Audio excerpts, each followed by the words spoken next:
धनतेरस की कहानी। धनतेरस का त्योहार, जिसे धनत्रयोदशी या धन्वंतरी त्रयोदशी भी कहा जाता है, दीपावली की धूमधाम की शुरुआत का पहला दिन होता है।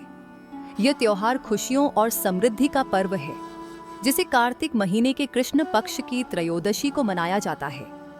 इस दिन लोग खासकर धन की देवी लक्ष्मी और स्वास्थ्य के देवता धनवंतरी की पूजा करते हैं। माना जाता है कि देवी लक्ष्मी से घर में धन दौलत आती है और भगवान धनवंतरी हमें अच्छी सेहत देते हैं। लोग इस दिन नए बर्तन, सोने चांदी की चीजें खरीदते हैं ताकि घर में सुख समृद्धि बनी रहे। धनतेरस का यह त्योहार दीपावली के पूरे उत्सव को और भी खास बना देता है। पहली कहानी। धनतेरस पर बच्चों के लिए राजकुमार हेम की जादुई कहानी। एक अद्भुत साहसिक यात्रा। बहुत समय पहले एक दयालु और न्यायप्रिय राजा थे, जिनका नाम था राजा हेम। राजा का एक प्यारा बेटा था, राजकुमार हेम, जो 16 साल का था। राजा अपने बेटे से बहुत प्यार करते थे, लेकिन एक दिन ज्योतिषियों ने राजा को डरावनी खबर दी। उन्होंने कहा कि राजकुमार हेम की शादी के चौथे दिन एक सर्प उसे काटेगा, जिससे उसकी जान चली जाएगी। यह सुनकर राजा हेम बहुत घबरा गए। उन्होंने बहुत से उपाय किए और आखिरकार एक विद्वान ज्योतिषी ने उन्हें सलाह दी कि अगर उनके बेटे हेम की शादी एक भाग्यशाली लड़की से करवाई जाए तो वह सर्पदंश से बच सकता है। राजा ने तुरंत अपने बेटे की शादी एक बहुत ही समझदार और चतुर लड़की से करवा दी। शादी के चौथे दिन सभी बहुत चिंतित थे। क्या सच में सर्प आएगा? क्या राजकुमार हेम की जान बचाई जा सकेगी? लेकिन हेम की नई दुल्हन को एक शानदार तरकीब सूझी। उसने पूरे महल में दीपक जलाए, जिससे घर रोशनी से जगमगा उठा। फिर उसने अपने कमरे के दरवाजे पर सोने चांदी के सिक्के और आभूषण सजा दिए, ताकि उनका तेज चकाचौंध कर दे।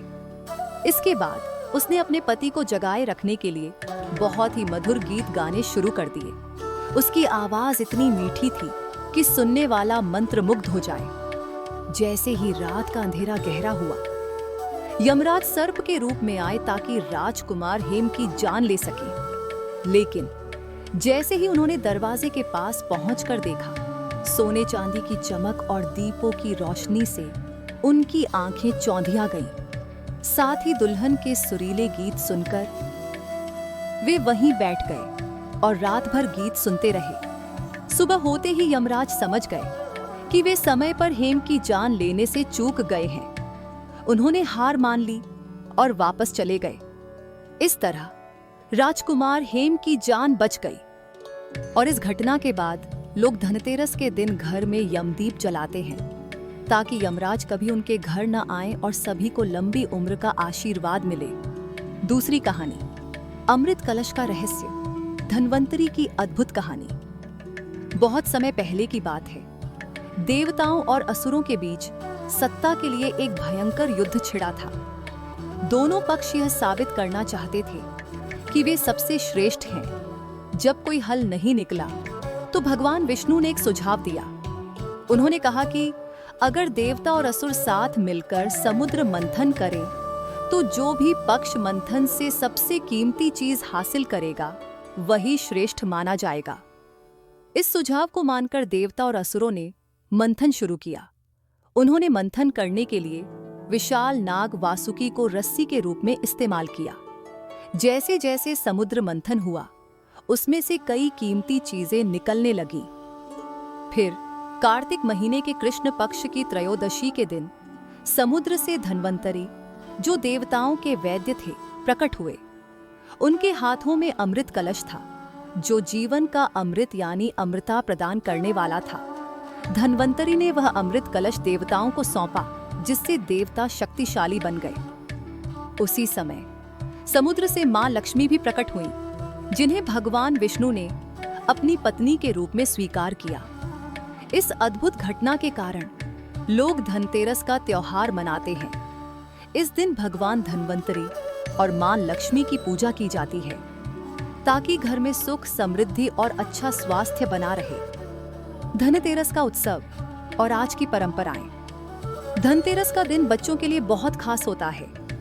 इस दिन लोग सोने, चांदी और नए बर्तन खरीदते हैं क्योंकि ये समृद्धि और शुभता के प्रतीक माने जाते हैं। बच्चे अपने माता पिता के साथ बाजार जाकर नई चीजें खरीदने में बेहद उत्साहित होते हैं। इस दिन बच्चे अपने घरों को साफ करते हैं और दियों से सजाते हैं। फिर पटाखे जलाकर मस्ती करते हैं। पटाखों की रोशनी से हर जगह जगमगाहट होती है और बच्चों की खुशी सबको खुश कर देती है। बच्चे भगवान धन्वंतरी और माता लक्ष्मी की पूजा भी करते हैं ताकि घर में समृद्धि और स्वास्थ्य बनी रहे। घर में मिठाइयाँ बांटी जाती हैं और सभी मिलकर धनतेरस का आनंद लेते हैं। धनतेरस सच में खुशियों और मस्ती का त्योहार है। नैतिक शिक्षा। धनतेरस की इन कहानियों से हमें कई महत्वपूर्ण बातें सीखने को मिलती हैं। पहली सीख, बुद्धिमानी और साहस। राजा हिम की बहू की तरह मुश्किल समय में धैर्य, साहस और बुद्धिमानी से काम लेना चाहिए। जब कठिनाइयां आएं, तब अपनी सूझबूझ से हर समस्या का हल निकाला जा सकता है। यह हमें सिखाता है कि चुनौतियों का सामना बिना घबराए करना चाहिए और सही सोच से हम बड़ी से बड़ी विपत्ति को हरा सकते हैं। दूसरी सीख, स्वास्थ्य सबसे बड़ा धन है। भगवान धन्वंतरी की कथा हमें बताती है कि जीवन में सबसे महत्वपूर्ण चीज अच्छा स्वास्थ्य है। अगर हम स्वस्थ हैं, तो हम जीवन की हर खुशी का आनंद ले सकते हैं। इसलिए हमें अपने स्वास्थ्य का ध्यान रखना चाहिए और इसे प्राथमिकता देनी चाहिए। तीसरी सीख, समृद्धि और सौभाग्य। धनतेरस के दिन सोने चांदी के आभूषण और बर्तन खरीदना समृद्धि और सौभाग्य का प्रतीक है। यह परंपरा हमें सिखाती है कि अपनी मेहनत से अर्जित धन का सही उपयोग कैसे किया जाए। अच्छी चीजों में निवेश करना, जैसे स्वास्थ्य, समृद्धि और परिवार के लिए शुभ संकेत होता है। चौथी सीख, खुशियां और उत्सव। पटाखों और दियों के माध्यम से यह पर्व खुशियों का प्रतीक है। बच्चों के लिए यह दिन विशेष होता है जब वे नए कपड़े पहनते हैं, पटाखे जलाते हैं और अपनी खुशी को साझा करते हैं। इससे यह शिक्षा मिलती है कि अपने जीवन में खुशियों का जश्न मनाना और परिवार के साथ मिलकर वक्त बिताना बेहद महत्वपूर्ण है।